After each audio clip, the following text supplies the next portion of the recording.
கல் விநாயகர். கல்லில் செஞ்ச விநாயகரா?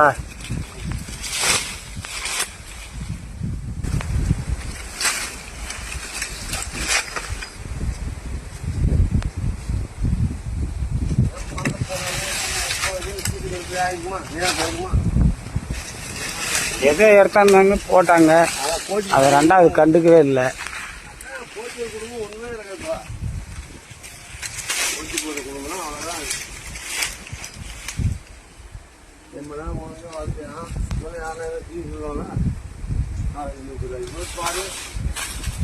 அவன் தான் நடக்கும்.